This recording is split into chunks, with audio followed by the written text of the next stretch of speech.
For generations, every empire has claimed its currency was secure. Every government has promised stability that would last forever. Yet history keeps repeating the same harsh lesson. From ancient Rome to revolutionary France, from the Confederate South to present-day Lebanon, ordinary people have watched their savings become worthless, their paychecks lose meaning, and their financial security disappear almost overnight. Economic collapse is not an exception in history. It's a recurring pattern. The real issue isn't whether financial systems can fail. It's whether you're prepared when they do. The greatest financial illusion is believing permanence exists. We check our bank accounts and trust national currencies as if they are unshakable foundations. But money itself is not permanent. Its value depends entirely on belief and confidence confidence can disappear in a single moment. That's why history matters so much. Every financial disaster leaves behind clues, warnings, and lessons about what truly holds value and what crumbles when systems break apart. And if you study those moments closely, one thing becomes clear. The people who survived financially were rarely the ones with the most trust in the system. They were usually the first to question it. Consider the Byzantine Empire, often remembered as the eastern continuation of Rome that survived for nearly 1,000 years after the Western Empire collapsed. Its economy revolved around the gold solidus, a coin trusted so widely that merchants throughout Europe, Asia, and the Middle East accepted it with complete confidence. For centuries, it functioned almost like a medieval global reserve currency. But history repeated an old mistake. Long before Byzantium, Roman rulers had destroyed confidence in the silver denarius by steadily reducing its silver content until the coin was little more than cheap metal coated with silver. One might assume future empires would learn from that disaster. Instead, the Byzantines eventually followed the same path with gold. Over time, they reduced the purity of the solidus, blending it with lower-value metals and quietly weakening its true worth. At first, few people noticed, but eventually, confidence began to crack. The coin that once stabilized trade across entire regions slowly became another symbol of political manipulation rather than real value. As trust vanished, so did economic stability. The Byzantine economy weakened alongside the credibility of its currency. Yet some people managed to preserve their wealth. Those who quietly held real gold or owned productive land beyond direct imperial control survived far better than those who relied entirely on state-backed money. The lesson is timeless. Governments are often tempted to weaken their currency, and when that happens, genuine value tends to move into assets that cannot simply be created or altered by political power. Not every economic collapse, however, begins with governments changing the value of money. Sometimes disaster arrives from completely unexpected directions. In the mid-14th century, Europe was devastated by one of the deadliest pandemics in human history, the Black Death. Between 1347 and 1351, millions died, with some estimates suggesting that nearly half of Europe's population was wiped out. Entire towns disappeared, trade networks fractured, and economies fell into chaos. But the financial impact of the plague was more complicated than simple destruction. When such a massive portion of the workforce vanished, labor suddenly became extremely valuable. The survivors found themselves in a position where they could demand better wages, stronger bargaining power, and improved living conditions. After the Black Death, the balance between people and resources changed dramatically. Food, farmland, and housing suddenly became more available because there were far fewer people left to claim them. Anyone who still possessed silver, trade goods, savings, or simply the ability to work found themselves with opportunities that had once seemed impossible. Land that had previously been unaffordable could now be purchased cheaply. Empty homes lined abandoned streets, and farmland sat untouched. For those who survived, the market had shifted in their favor. That pattern feels strikingly familiar today. During the COVID pandemic, the world experienced a modern version of the same economic reshuffling. Supply chains broke apart, governments injected trillions into economies to prevent total collapse, and wealth gaps widened rapidly. People with cash reserves or investments were able to purchase assets, while millions of others struggled just to pay bills and rent. In the United States, housing prices surged, stock markets rebounded quickly, and investors recovered faster than ordinary workers trying to survive paycheck to paycheck. History keeps echoing the same truth. Pandemics don't just destroy lives, they redistribute wealth.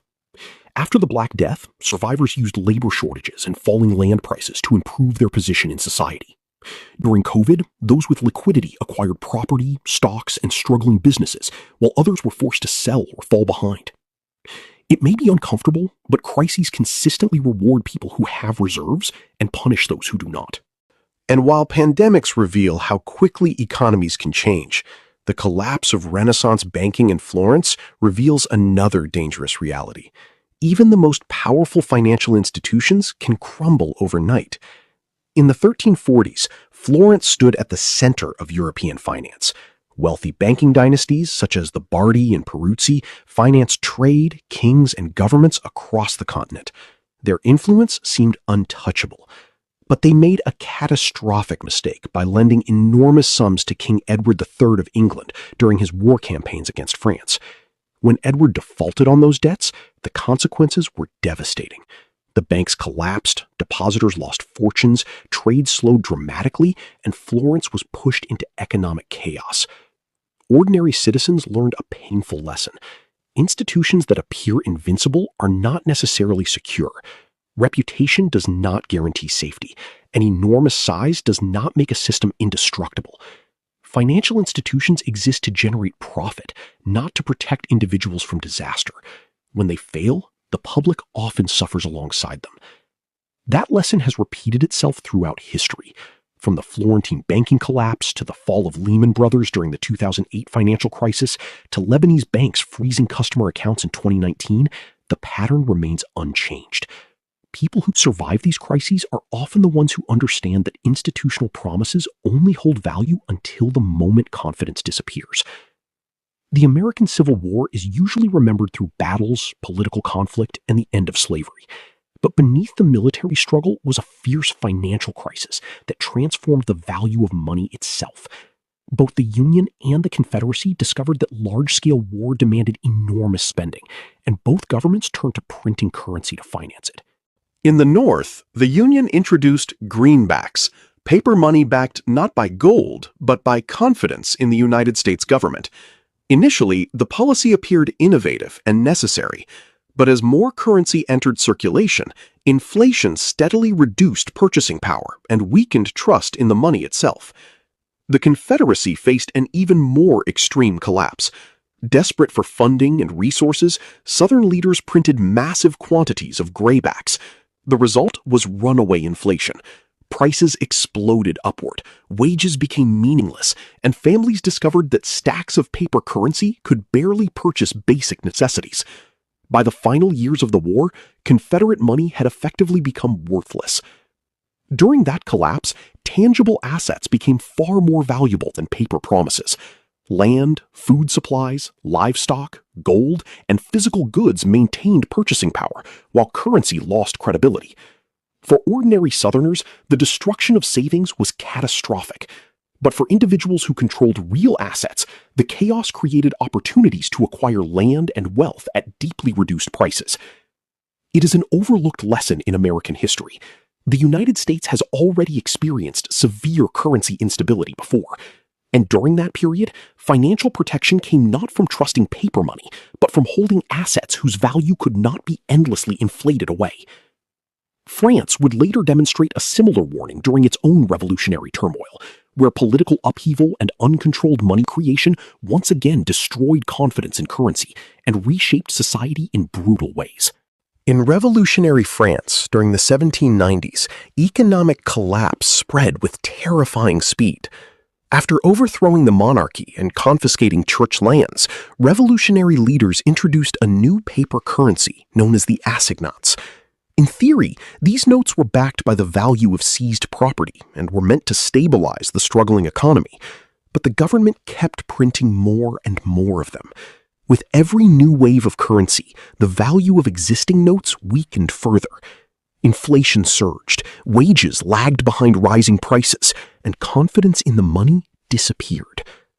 Soon, many farmers refused to accept paper currency at all. They demanded silver, goods, or direct trade instead. In Paris, food shortages intensified, bread riots erupted once again, and the revolution itself began spiraling into chaos. Those who managed to preserve wealth were not the people clinging to patriotic ideals or government-issued paper. The real survivors were those who controlled tangible assets like food supplies, land, precious metals, and property, things that could not simply be printed into existence. For ordinary citizens, the realization arrived too late. A currency is only valuable as long as people believe others will continue accepting it. Once that confidence disappears, savings can collapse with shocking speed. 2 centuries later, history echoed the same warning in Asia. In 1997, what started as pressure against the Thai baht quickly escalated into a massive regional financial crisis. Thailand had accumulated huge amounts of foreign debt, much of it borrowed in US dollars under the assumption that its currency would remain stable. When the currency system broke, those foreign debts suddenly became almost impossible to repay. Investors rushed to pull money out of the region. One after another, currencies across Southeast Asia, including Indonesia, Malaysia, and South Korea, plunged in value. Economies contracted sharply, unemployment surged, and governments were forced to seek emergency assistance from the International Monetary Fund. The people hit hardest were not the international investors who triggered the panic. It was ordinary families whose savings collapsed, whose loans became far more expensive, and whose jobs disappeared during the economic shock. Yet once again, the historical pattern remained the same. Individuals who held US dollars or assets outside their local economies weathered the crisis more effectively than those fully dependent on domestic currency systems.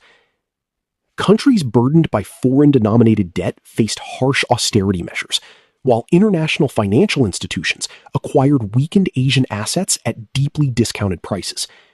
What appeared to be a regional crisis was, in many ways, also a large-scale transfer of wealth. The lesson repeats across centuries, from the Byzantine Empire to Argentina and beyond. Borrowing heavily in another nation's currency can become extremely dangerous when economic conditions change. In financial storms, debtors often suffer first and most severely. By now, the pattern across history becomes impossible to ignore. Whether examining revolutionary France, Civil War America, or the Asian financial crisis, the same themes appear repeatedly. Paper currencies lose trust. Debt traps nations and individuals. And the people who survive are rarely the ones with blind faith in the system. They are usually the ones who recognize its vulnerabilities before collapse arrives. What makes these lessons unsettling is that financial collapse is not merely ancient history. Versions of it continue happening in the modern world. Between 2019 and 2021, Lebanon experienced one of the most devastating banking collapses in recent history. Citizens discovered that their bank accounts were effectively frozen. Withdrawals were restricted, the Lebanese pound lost most of its value, and life savings that had taken decades to build became nearly worthless. People stood outside banks desperately trying to access their own money, only to realize the system could no longer support them. The damage extended far beyond wealthy investors. Middle-class families, retirees, professionals, doctors, and engineers, many who believed their savings were secure, saw their financial stability disappear almost overnight. The crisis revealed a painful truth. Money stored in a bank is not physically waiting for you in a vault. In reality, it represents trust placed in a financial institution, and in times of crisis, that trust can break down. Those who navigated the collapse most successfully were often people who had diversified internationally, owned physical assets like gold or real estate, or kept portions of their wealth outside the banking system entirely. Others found themselves trapped by a system they once believed was secure. And these warnings are not as distant as they may seem. During the 2008 financial crisis, many Americans lost homes, retirement savings, and jobs, while major financial institutions received government bailouts. During the COVID pandemic, governments around the world injected enormous amounts of money into economies to prevent collapse. Asset prices surged, benefiting many investors, while wages for ordinary workers struggled to keep pace with rising costs. In 2023, several regional banks in the United States failed rapidly after depositors lost confidence, once again exposing how fragile financial systems can become when trust disappears. The phrase "too big to fail" has repeatedly proven less like a guarantee and more like a comforting illusion. So how can people protect themselves when systems begin to crack? History suggests there is no universal solution. In the Byzantine Empire, wealth preservation often meant holding gold. After the Black Death, survival depended on liquidity and the ability to acquire abandoned assets. In Renaissance Florence, it meant recognizing that even powerful banks could collapse. During the American Civil War, tangible goods held value, while paper currency deteriorated. In Revolutionary France, food and land mattered more than government-issued notes. During the Asian financial crisis, avoiding excessive foreign debt became critical. And in Lebanon, many survivors were those who moved assets out of vulnerable banks before restrictions arrived. The details change across time, but the underlying principle remains remarkably consistent. Financial survival often belongs to those who prepare for instability before the majority realizes danger exists. The final lesson of history is both unsettling and empowering at the same time. Economic collapse is not only destruction, it is also transformation. For people who are completely unprepared, it can erase years of savings, stability, and security. But for those who hold resilient assets, maintain liquidity, or possess resources that cannot simply be inflated away, periods of crisis often become moments of extraordinary opportunity. History proves this repeatedly. After the Black Death devastated Europe, surviving peasants gained access to land and wealth that had once belonged only to elites because there was suddenly more land than workers available to manage it. After the 2008 financial crisis, individuals with cash reserves purchased homes and assets at dramatically reduced prices, while millions of others lost property through foreclosure. The pattern is uncomfortable but undeniable. Financial protection is not only about surviving hardship, it is also about being positioned to act when others are forced to surrender opportunities under pressure. Yet true wealth goes beyond owning valuable things.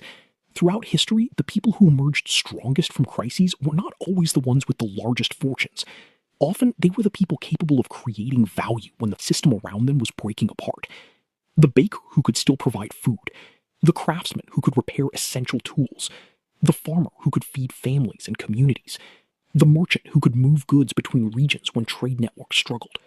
These individuals did more than survive unstable times. They became essential during them. In every major crisis, currencies may weaken and financial systems may fail, but productive ability remains valuable. People still need food, shelter, transportation, trade, medicine, and practical skills, regardless of what happens to markets or governments. Those who can continue meeting those needs rarely remain powerless for long. That may be the deepest lesson history offers. Real protection does not come from blind confidence in governments, banks, or financial institutions. It comes from combining tangible assets, adaptable skills, and an awareness that no system remains permanent forever. Every major collapse becomes a transfer of wealth and power, from those who trusted too completely to those who prepared early, from fragile promises to tangible value, from passive dependence to active capability. This cycle has appeared again and again across centuries and civilizations. So the real question is not whether systems eventually break down. History suggests they always do, in one form or another. The real question is what you will be holding when confidence disappears: empty promises or something with lasting value. History may not repeat itself exactly, but its patterns are impossible to ignore. Those who refuse to learn from them often end up overwhelmed by the same forces that shaped the past. And if this perspective changed the way you think about money, stability, and survival, subscribe for more. History leaves clues everywhere. You just need to know where to look.